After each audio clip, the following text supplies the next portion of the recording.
জন্য। তোমার মতো একটা মেয়ে আমাকে বিয়ে করবে, তার জন্য আমি 20 লাখ টাকা খরচ করবো না? আমার জন্য? হ্যাঁ।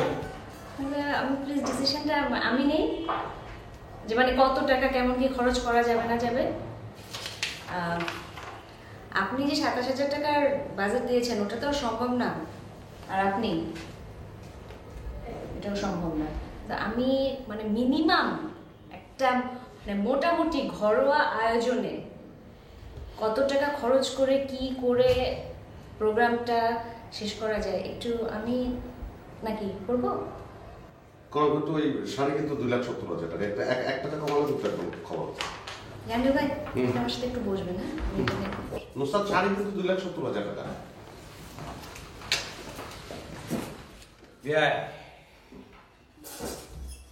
এই হচ্ছে সংসার, বুঝতে পেরেছেন? সংসার শুরু করার আগেই কত রকমের বাধা বিঘ্ন। না না, আমি তো আসলে একটা অন্ধকূপের মধ্যে ঢুকে যাচ্ছিলাম। মানে নুসরাত আসার কারণে আমি কিন্তু বেঁচে উঠলাম। হ্যাঁ, আপনি আমাকে কোথায় নিয়ে যাচ্ছিলেন?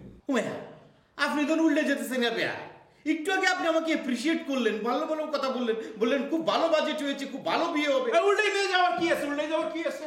আপনি ফুলের বাজার দিয়েছেন 1,30,000 টাকা। ফুল কি সোনাইতে বানাইবে নাকি? আপনি কি কইতে আসেন? এই শেরওয়ানি, এই কনের শাড়ি, এগুলো ডাকাইতে কোনে গেছে বোম্বের সিনেমায়। এখন আপনি ঘুরে গিয়ে আনলে তারপরে 1,20,000 টাকা, 2,70,000 টাকা বাজার দিয়েছেন। আর এই যে খাওয়ান খাইবে, হ্যাঁ এটা কি টাকা সবাই খাইবে নাকি খাবার খাইবে? এই কথা কম বলেন, টাকা চাবে খাবেন সে কথা বলেছি নাকি? তাহলে আপনি কি জানেন বোম্বে সিনেমার খবর সম্বন্ধে? যত সব এক্স্যাক্টলি, জাহাঙ্গীর সাহেব যা বলেছে একদম ঠিক আছে। আমি এতক্ষণ ভাবছিলাম যে আমি একটা স্বপ্ন দেখছি, আমার একটা স্বপ্ন পূরণ হতে যাচ্ছে। কিন্তু নুসরাত আসার পর মুহূর্তে আমি বুঝতে পারলাম কোনো স্বপ্ন টপ্ন কিচ্ছু না, আমি একটা ভয়ঙ্কর দুঃস্বপ্ন দেখছিলাম। আপনি আমাকে সেই ভয়ঙ্কর দুঃস্বপ্নের মধ্যে ঢুকিয়ে দিচ্ছিলেন। এই ঘোড়ার গাড়ি আমরা একটা প্রোগ্রামে ইউজ করছিলাম না, 7,500 টাকা 3টে ঘোড়ার গাড়ি। এই ঘোড়ার গাড়ি কত টাকা বাজাতে? ঘোড়ার গাড়ি লাগবে কেন? একটা বিয়ের জন্য আসলে এক্স্যাক্টলি কত দরকার? বরের জন্য একটা ভালো পাঞ্জাবি, এবং কনের জন্য একটা চমৎকার শাড়ি, আর একটু গহনা। আর এত যে মানুষ জিনিসপত্র কিনবে, হ্যাঁ লাগবে কোন জায়গায়? এই জায়গা আছে ঢাকা শহরে। কি আমার উপরে ঠাড়া গুদার গজব পড়তেছে নাকি? আপনারা মিলেছেন কোন আমি খারা? থ্যাঙ্কস টু গড, মানে আল্লাহকে ধন্যবাদ। না, আমার আসছিল, আমরা বেঁচে গেছি। আমারে মাফ করে দিন, আমার দ্রুত চলে যাবো। অবশ্যই যাবো তো অবশ্যই। আমার মাফ করে দিন, আমার টাকা আসলে আমাকে দেউলিয়া করার জন্য এখানে আসছিলেন। না না ভাইয়া, এটা আপনি ঠিক করলেন না। Please, আপনি যান। জাহাঙ্গীর সাহেব, আপনি একটু যাওয়ার ব্যবস্থা করেন তো। নিয়ে গেছে স্যার, আমার ওই শিক্ষিত টাকা খরচ হইলে বসে মেজাজ গরম হয়ে যায়। আমি সরি স্যার, একদম সরি, মাফ করে দিন স্যার। টাকা বেশি খরচ হয়ে গেলি আমার স্যার কিরম যেন হয়ে যায় মাথার মধ্যে। কলমটা আমি স্যার আল্লাহ কলমটা রাখতে আসি।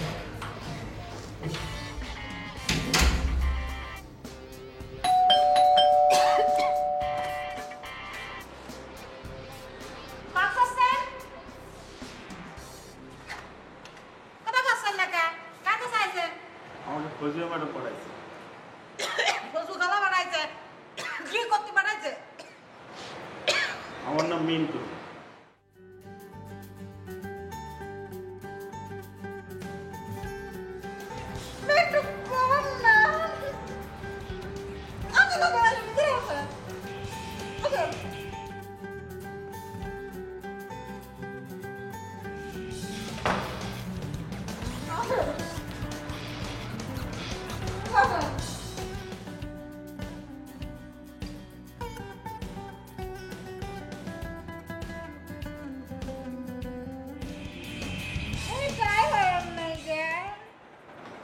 আমার টাই নাই। ট্রাই নেই কর। সমস্যা নাই, আমি কিনে দেবো না। আচ্ছা, ময়না আছে? আমি চিনতে পার নাই কা। আমি ময়না। হ্যালো, হ্যাঁ হ্যাঁ হ্যাঁ, ওটা যে বলছিলাম ওটা তো ঠিকই আছে। আয় বানা, এটা কে? কম নাই, ফজু খালা পাঠাইছে। কে? মিন্টু। মিন্টু? ফজু খালা আজ জানি কথা বাড়তেছে। ও এই তুই যা চা নিয়ে আমি কথা বলি। এই ভাবি করছিলাম কি চা না তো না হলে কফি দেই। চা দাও, যাও। খালি চা দাও। আপনার নাম? মিন্টু আপনার বাবা কি করে? চাষ করে। তার বাবা? চাষ করে। ও তাও না, আপনি চাষের ছেলে।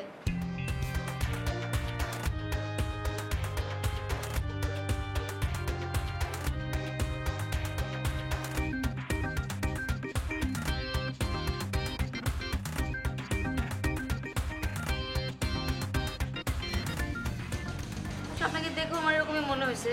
যাই হোক, কি করেন? চাকরি করি কোথায়? একটা অফিসে। বেতন কত? 7.5।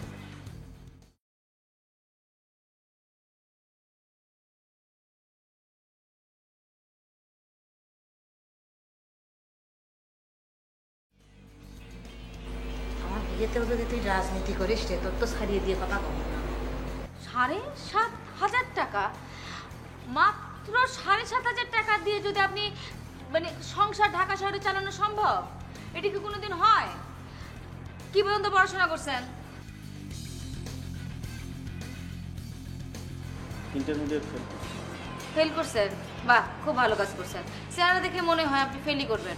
যাই হোক, এমনি তো আপনি ফেলই করছেন, কারণ ঢাকা শহরে এত কিছু এত স্কোপ থাকতে কোনো লোক বোকার মতন পিওনের চাকরি করে আমি তো প্রথম দেখলাম। আপনারা দেখে তো পোশাক আশাক দেখে মনে হচ্ছে আপনার মাথায় একটু বুদ্ধি থাকার কথা, আপনার তো এক ফোঁটা বুদ্ধি নাই। আপনি পিওনের চাকরি করেন কেন? এই ড্রাইভার শিখতে পারেন না? গাড়ি চালাতে পারেন?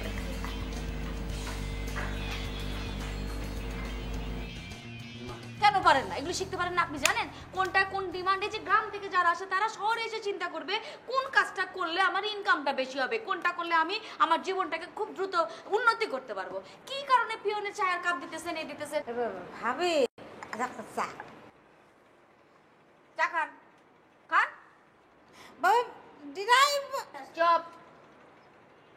7,500 টাকা বেতন দিয়ে আপনি ঢাকা শহরে সংসার চালাবেন? জানেন আপনি, আমরা ওকে কত আদর করে মানুষ করছি ছোটবেলা থেকে। আমার শ্বশুর ও জীবনে যা চাইছে সব দিছি আমরা। এই এই মেয়েটার আপনি কি করে 7,500 টাকা দিয়ে ঢাকা শহরে পালবেন? কি করবেন? গ্রামে পাঠিয়ে দিবেন? ও কি ছোটবেলা থেকে গ্রামে থাকছে? ও গ্রামে গিয়ে অ্যাডজাস্ট করতে পারবে? ভাবি আমার কোনো সমস্যা নাই গো। চুপ! একটা কথা বলবি না, বড়দের মধ্যে কথা বলতে হয় না। আমি কি বলছি আপনি বুঝতে পারছেন? চা খান, চা খান। খান খান না, মনে অনেক ভালো চা বানায়। শুধু চা না, মনে রান্না বান্না ভালো করে, কাজ টাজ সব ভালো করে। মনের মনটা খুব ভালো, কিন্তু মাঝে মাঝে একটু পাগলামি করে। সেই পাগলামিটা আমাদেরকে বইকে বইকে থামাতে হয়। আপনিও একটু সুন্দর করে শাসন টাসন করবেন, কিন্তু সবচেয়ে বড় কথা হলো এত তাড়াতাড়ি এগুলি ভাববেন না। আমি যেটা বলছি সেটা আপনি মনোযোগ দিয়ে শুনবেন। এখন থেকে বাসায় গিয়ে চাকরির পাশাপাশি আপনি ড্রাইভিং শিখবেন, ঠিক আছে? কথা ফাইনাল কিন্তু। ও ভাবি ডিরাইভার কে ভাবি চুপ! তোর তো টাই দরকার, হ্যাঁ? তাকে আমি টাই কিনে দেবো, একটা না 10টা কিনে দেবো, লাল নীল কালো সাদা সব, ঠিক আছে? টাই পরে গাড়ি চালাবি। তোর সমস্যা আছে? একদম চুপ, কথা বলবি না। আমি আপনাকে যা বলছি বুঝতে পারছেন? খান, চা খায় এখন যান। একদম যা যা বলছি ঠিক সেই অনুযায়ী করবেন। আপনি 1 মাসের মধ্যে ড্রাইভিং শিখবেন, ঠিক আছে? তারপরে বাকি কথা আমি ফৌজিয়া খালার সাথে বলবো। হ্যাঁ, এই চাটা খালেন না, খান চাটা। যা বলছি মনে থাকে জানো। ভাবি এটা আপনি কি করলেন? কি করলেন কামটা আপনি? এত সুন্দর একটা ফাইন সাল আপনি খেতে আদালেন। হতে পারে আগে থেকে জানো 7,500 টাকা বেতন পিওর মানুষের চা নিয়ে দিবে। তারপরে এই লোক 7,500 টাকা পাক আর 1,000 টাকা পাক। আমি কইছি আমার কোনো সমস্যা নেই, আপনার কোনো সমস্যা আছে? বিয়ে বসবো আমি, সংসার করবো আমি, আমার স্বামী 7,500 টাকা পায়। আমার যদি সমস্যা না, তা আপনার কিছু সমস্যা? থামবি এবার আমি বলি, তারপর শোন আমার কি সমস্যা। এই যে যাবি, এই তোদের মধ্যে সবগুলো একটা বিয়ে কোনোদিনও দেখিনি, 4টা 5টা বিয়ে হয় কেন? স্বভাব, সংসার চালাতে পারে না। তারপর কদিন পর একটা বাচ্চা হয়, প্যাঁ প্যাঁ করে কান্দে, জামাই তুই চলে যায় গ্যারে। তখন তুই কোথায় আসবি? কোথায় যাবি? তোর কেউ আছে? আপনার কাছে আসবো না। 4 বছর বিয়ে কানতে পারবো না, ডাক্তার বলতে পারলাম না। 4 বছর বসি আমি। এই, চুপ! আন্দান কিসের জন্য কথায় কথায় গায়ে হাত দেন? আমি কি কাম করছি? আমি বুঝি না কিসের জন্য সওয়াল খেতাইছেন। আমি কিছু বুঝি না। আপনি আমার কামের মানুষ বানাবেন আর আমার স্বামীর আপনার গাড়ি চালাবেন না। আমি কাম করে খাই আপনি কি মনে করছেন আমার স্বামীর আপনার গাড়ি চালাতে দেবো? জীবনেও দেবো না। ফাওয়া কামের ছবি পাবেন না। আমি বুঝি না কোথায় কোথায় গায়ে হাত দেন, সওয়াল খেতাইছেন। বিয়ে অসভ্য কোথাকার! লজ্জা করে না বিয়ের কথা নিজের মুখে বলে? অসভ্য মেয়ে, বেলাজ, বেহায়া। লজ্জা নাই, কোনো কিছু নাই, শরম নাই। মানুষ বিয়ে কথা হলে না লজ্জায় মুখ ঢাকে, আর এরকম বান্দরের মতো মানুষ। এই লোক বিয়ে করলে তোর জীবন শেষ হয়ে যাবে। আমি ওকে না করবো যে তোর মতন মেরে জানি বিয়ে না করে, যে লজ্জা শরম হায়া বলতে কিছু নাই। চলে গেছিলাম আইসেন কেন কি তো বাবা এটা রেখে গিয়েছে পরে বিয়ে করলে এই ছেলেটা নিরীহ একটা ছেলে, চাষার ছেলে, এই ছেলেটার লাইফ শেষ হয়ে যাবে। আমি ফৌজিয়া খালার আজকে ফোন করবো, খবরদার এই বিয়ে ক্যান্সেল। হাজির কথা অসভ্য। হ্যালো,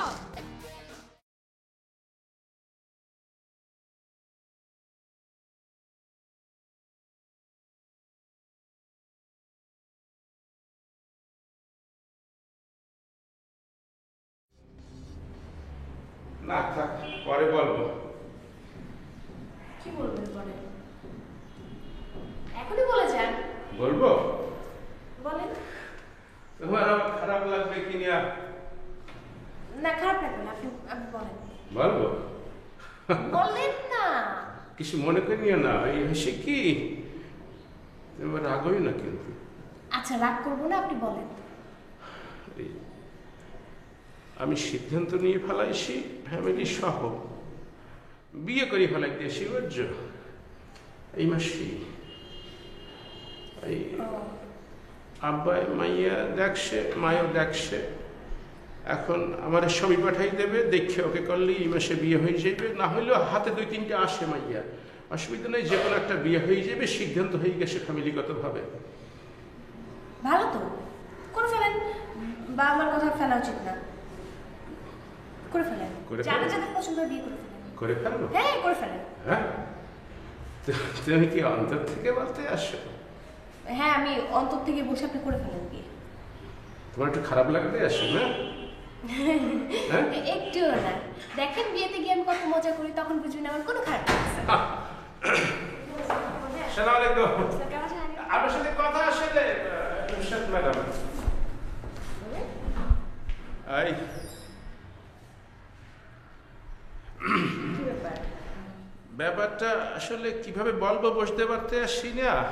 অসুবিধা নেই, বলুন। এইভাবে বলা ঠিক হইবে কিনা সেটাও বুঝতে পারতে আসি না। সমস্যা নেই, বলুন, কি হয়েছে? এই বিষয়টা একটু ব্যক্তিগত, সেটা এরকম এখন আসলে হঠাৎ করে চিন্তা হইলো কি যে এখন বলা ঠিক হইবে কিনা।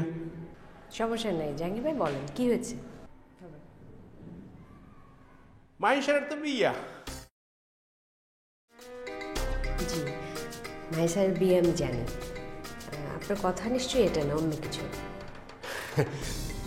বিয়ের যে কি খরচ বুঝছেন, এইটা তো এখন টের পাইতে আসি, আগে টের পাই না কোনো সময়। আর ঢাকা শহরে খরচ তো আরো বেশি, এখন তো কিছু পাওয়া যায় না, সাইয়ে সব কেনা লাগে। আর আমাকে গ্রামে বুঝছেন কিছু সাইয়েও পাওয়া যাবে, কিছু প্রাকৃতিকগতভাবে পাওয়া যায়, খরচ কম আর জিনিসপত্রের দামও কম, বুঝছেন? মানে খরচটাই এখন প্রবলেম। না, খরচ যে প্রবলেম সেটা না, কিন্তু এত খরচ এটা আসলে প্রবলেমও বলা যায়, বুঝছেন? এই চিন্তা করতে আসলাম কি খরচটা কিভাবে কমানো যায়, বুঝছেন? তো অনেক চিন্তা ভাবনা করিয়া একটা বুদ্ধি বাইর করছি, বুদ্ধিটা কাজে লাগবে কিনা বুঝতে পারতে আসি না। অবশ্য সেজন্য আপনার একটু সহযোগিতা লাগতে পারে। কি করতে পারি সেই খরচ কমানোর বিষয়ে? মনে করেন আপনি মাহিসারে একটু বুঝেই বললেন, প্রজেক্টটা বুঝেই বললেই সে মনে করেন যদি রাজি হয়ে যায় তাহলে খরচটা কমে আসবে। সরি, বুঝলাম না। ও, আসল কথাই তো বলা হয় না। আসলে হয়েছে কি, ওই যদি 2টা বিয়ে একসঙ্গে ফেলা যায় বুঝছেন, তাহলে কিন্তু খরচ কমে আসে। অনেক জিনিস আসে বুঝছেন, একবার ব্যবহার করলে আর কিন্তু সারা জীবন ব্যবহার করা লাগে না, স্টোররুমে পচে যায়। ওই অপেক্ষা করতে করতে মনে করেন শেরওয়ানি, ওই যে বিয়ের নাগরা, তারপরে ওই যে অনেক কিছু এরকম ম্যাক্সিমাম জিনিস মনে করেন যে স্টোররুমে, হ্যাঁ ডালাকুলা অনেক কিছু আসে, অনেক। মনে করেন যে কয়টা কমু, এটা সব লিস্ট করা আসে আমার, সেই আলাদা করে লিস্ট করে লিস্ট করছে যে কী কী জিনিস আর দ্বিতীয়বার লাগবে না। সেই জিনিস মনে করেন 2টা বিয়ে যদি একসঙ্গে হয় তাহলে কি হবে, সেইটা একটা দিয়ে 2জনের সারা যাবে। মনে করেন যে একই নাগরা দিয়ে 2জন বিয়ে করলো, একজনের হয়ে গেলে পরে একসঙ্গে তো না 10-15 মিনিট আধা ঘন্টা পর পর তো বিয়ে হইবে, বুঝছেন? সেইটা হইলে কিন্তু খরচটা একদম অর্ধেকে নামিয়ে আসে, আমি খেয়াল করে দেখছি। তো আরেকটা বিয়ে কার? সেইটাই তো বলবো কিনা বুঝতে পারতে আসলাম না। না বলেন, সমস্যা নেই। আমারও বিয়ে এই মাসে। কংগ্রেচুলেশন। কংগ্রেচুলেশন। মানে আমি মাহিন ভাইকে কনভিন্স করব যে বিয়ে আসলে একই দিনে একই খরচে দুইটা হবে। প্রথমে হবে মাহিন ভাই, দ্বিতীয়টা হবে আপনার। মাহিন ভাই বিয়ে করবে যেই শেরওয়ানি যে জুতা পরে, বিয়ের পরে 15-20 মিনিট পর সেটা খুলে দেবে, আপনি পরে সেটা আপনার বিয়ে হবে না? হইলে তো ভালোই হয়তো, যদি রাজি হয় সে। ঠিক আছে, হ্যাঁ? বলে দেখি। হ্যাঁ, আপনি তো রাজি মনে হইতেছে হাসি দেখিয়া।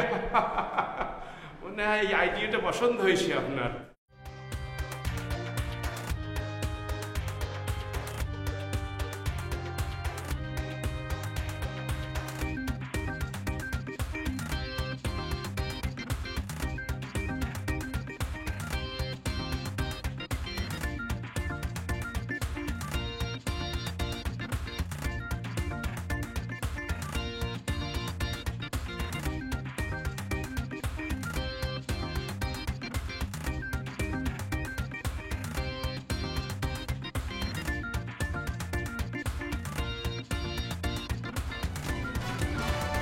মন খারাপ করছো না, জীবনটা এরকমই। তোমার মন খারাপ তো আসলে, আচ্ছা পরে আলাপ করবো। মানে তোমার মনে হয় জানি ভাই, আপনি কি জোর করে আমার মন খারাপটা মানে টেনে আনার চেষ্টা করতেছেন? আমি মোটেও মন খারাপ না, আমি বললাম তো আমি অনেক হ্যাপি। আপনার বিয়েতে আমি মন খারাপ করবো কিসের জন্য? তুমি কি বলতে আসো? আমি কি সেই রকম ফ্যামিলির ছেলে, সেই রকম শিক্ষা আমার জোর করিয়ে তোমার মন খারাপ করানো হবে? আচ্ছা পরে আলাপ করবো। মানে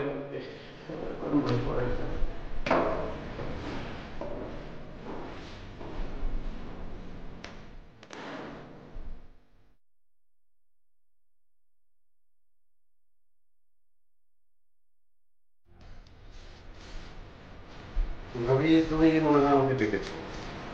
বসো।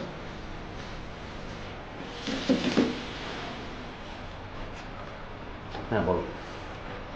দেখো, বিয়ে একটা শুভ কাজ, আর এই শুভ কাজের সময় আমি চাই না বাড়িতে কোনো অশুভ পরিবেশ তৈরি হোক।